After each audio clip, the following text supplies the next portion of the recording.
नमस्कार दोस्तों, आज मैं पुनः उपस्थित हूँ आपके सामने एक नया विषय लेकर। और आज का विषय है कि माला में 108 दाने क्यों होते हैं। दोस्तों, इसको मैं प्रामाणिक रूप में जिसे आप समझ सकते हैं, जान सकते हैं, ऐसा प्रयास करूँगा कि आपको कोई समस्या न हो और इसको आप भली भांति समझ सकें। दोस्तों, अगर हमारा वीडियो आपको पसंद आए तो कृपया चैनल को सब्सक्राइब करें और हमारे वीडियो को लाइक करें, ताकि मैं आपको और अच्छा से अच्छा विषय वस्तु और वीडियो पहुंचा सकूं। दोस्तों, आप जानते हैं कि इस ब्रह्मांड में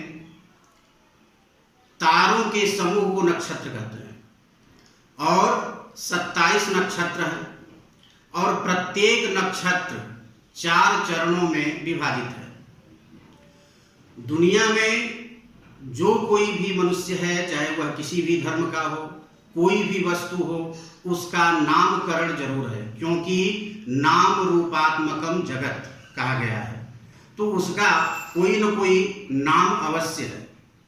और नक्षत्रों में जो 4 चरण होते हैं, उसी के आधार पर हम नामकरण करते हैं। तो जैसे चू, चे, चो, ला अश्विनी नक्षत्र हुआ, इसमें 4 चरण हो गए। ली, लू, ले, लो भरणी नक्षत्र हुआ। अ, ई, उ, ए कृत्तिका नक्षत्र हुआ। तो किसी भी मनुष्य का नाम का जो पहला अक्षर है, वह किसी न किसी नक्षत्र के चरण में अवश्य आता है। तो 27 नक्षत्र हैं और 4 चरण हैं, तो 27 इंटू 4 आप जब देखेंगे तो इसकी गणना आएगी 108। तो दोस्तों, यह पहला प्रमाण है जिसके कारण माला में 108 दाने होते हैं। क्योंकि जब हम किसी भी रूप में 108 संख्या के रूप में कोई जब नाम जप करते हैं, तो वह साक्षात ब्रह्मांड में पहुंच जाता है और हम ब्रह्मांड से जुड़ जाते हैं और ईश्वरीय शक्ति से जुड़ जाते हैं।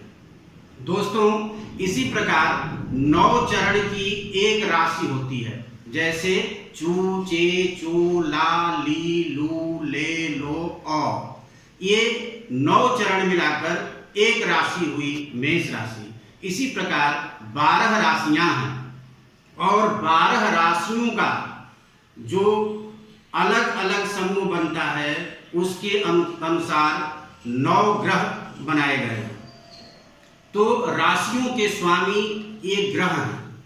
तो 12 राशियां और 9 ग्रह, 12 इंटू 9, 12 इंटू 9 जब आप करके देखेंगे तो पाएंगे कि 108 की संख्या हुई। आप इसको अभी से करना प्रारंभ कर दें और करके स्वयं देखिए कि यह सही है या नहीं। इस दुनिया में जो कोई भी मनुष्य है, वह इन्हीं 27 नक्षत्रों में, 12 राशियों में और 9 ग्रहों में बंधा हुआ है, और उसका असर हमारे ऊपर पड़ता है और हम जो कुछ भी क्रिया करते हैं, उसका असर संपूर्ण ब्रह्मांड के ऊपर होता है। दोस्तों, दूसरे प्रमाण के रूप में जो ब्रह्म शब्द का वाचक है, ब्रह्म, ब्रह्मा नहीं, ब्रह्मा अलग हुए, ब्रह्मा विष्णु महेश, और ब्रह्म अर्थात ईश्वर, ईश्वर का बोधक है, ईश्वर की ही यह संपूर्ण शक्ति है। कहा गया है ब्रह्म सत्यम जगन मिथ्या जीवो ब्रह्मैव नापरः। ब्रह्म ही एकमात्र सत्य है और यह संसार मिथ्या है। यदि संसार का कोई भी तत्व है तो वह ब्रह्म का ही पर्याय है, ब्रह्म का ही स्वरूप है, दूसरा कोई हो नहीं सकता। तो दोस्तों, ब्रह्म शब्द 4 अक्षर से बना हुआ है, ब, र, ह, म। दोस्तों, मैंने इसको दर्शाया है यहाँ, और इसको मैं वीडियो में भी आपको भेज दूंगा ताकि आप समझ सकते हैं। तो आप अक्षरों को क्रम से, किस अक्षर पर कौन से क्रम है, क्योंकि देखिए मित्रों, हमारे यहाँ जो वर्णमाला है, यह सनातन परंपरा से ली हुई वर्णमाला है और एक एक अक्षर मंत्र से कम नहीं है, क्योंकि कहा भी गया है अमंत्रम अक्षरम नास्ति नास्ति मूलमनौषधम अयोग्यो पुरुषो नास्ति योजकस्तत्र दुर्लभः। तो दोस्तों, जो भी अक्षर हैं वह ब्रह्म के वाचक ही हैं। इसको मैं सिद्ध करना चाहता हूं। ब्रह्म शब्द में 108 मात्रा है। कैसे? क से लेकर हम संख्या गिनेंगे कि किस नंबर पर ब अक्षर आता है। तो जब आप क से प्रारंभ करेंगे तो आप देखेंगे कि प फ ब 20 और प फ ब 23 23 नंबर पर ब आता है। क से लेकर के प्रारंभ करना। दूसरा अक्षर है र। जब क से र तक आप पहुंचेंगे तो क से म तक 25 वर्ण और य र दो और मिलाकर 27 वर्ण हुए। तो र का स्थान है 27वां। उसी प्रकार ह को जब आप काउंट करेंगे तो क से म तक 25 और य र ल व ह ये सब मिलाकर 33 वर्ण हुए, 33। इसके बाद म आप जानते हैं क से म तक की संख्या 25 हुई और इसको 23 प्लस 27 प्लस 33 प्लस 25 इसका योग करेंगे तो आप पाएंगे कि 108 की संख्या पूरी हुई। दोस्तों, यह 108 ब्रह्म का बोध कराता है और माला को जब हम जप करते हैं तो इस प्रकार 108 कोई भी नाम जब हम इस पर जप करते हैं और तो वह 108 संख्या पूरे होते होते ब्रह्म के पास तक पहुंच जाता है और हमारे ऊपर उसका इफेक्ट भी, असर भी समझ में आता है।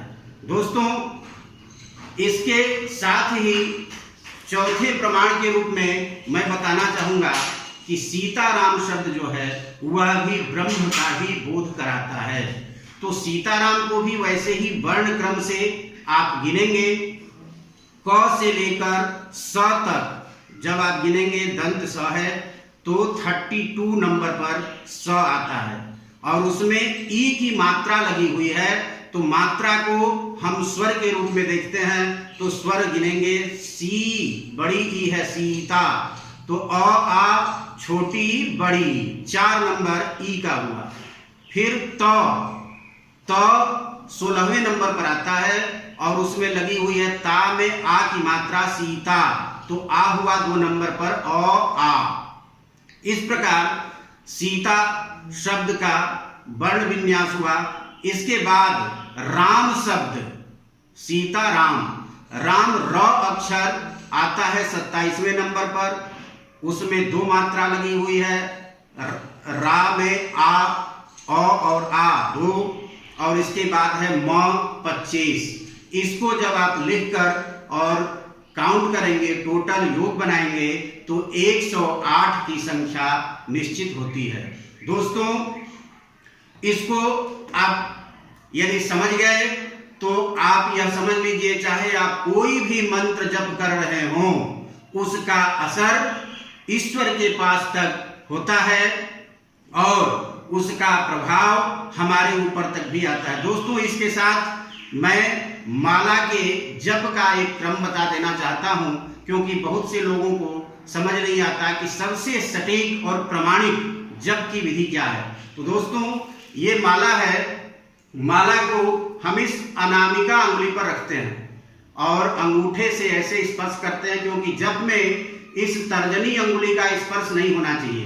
कई कई गुरुमुखी में आप देखते होंगे एक छिद्र किया हुआ रहता है और उसमें अंगुली ऐसे ऊपर रहती है। तो इसको अनामिका अंगुली पर रखते हैं और एक कनिष्ठिका से भी स्पर्श नहीं होता। यदि हो जाए तो कोई समस्या नहीं, लेकिन इसका स्पर्श हरगिज नहीं होना चाहिए। तो इस प्रकार जब हम जप करते हैं अंगूठा और मध्यमा अंगुली से इस प्रकार जप करते हुए चले जाते हैं। तो जप करने के बाद ये है सुमेरु, बीच का जो है वह है सुमेरु।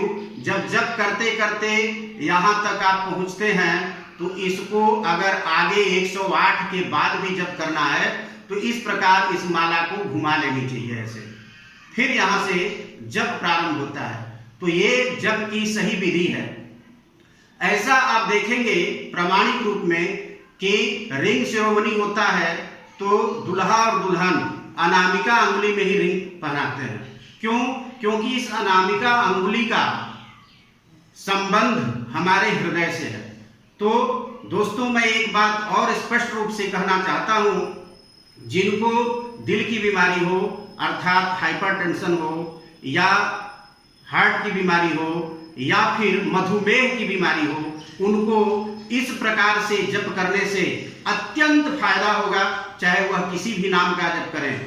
ऐसे जप करने वालों का जो मधुमेह है और हाइपरटेंशन है, हार्ट है, वह धीरे धीरे धीरे धीरे समाप्त हो जाता है और वह स्वस्थ हो जाते हैं। तो दोस्तों, इस प्रकार माला को जपते रहिए और मुझे विश्वास है यह आपको जरूर पसंद आया होगा। और अगले वीडियो के लिए आप इंतजार कीजिए। तब तक के लिए धन्यवाद।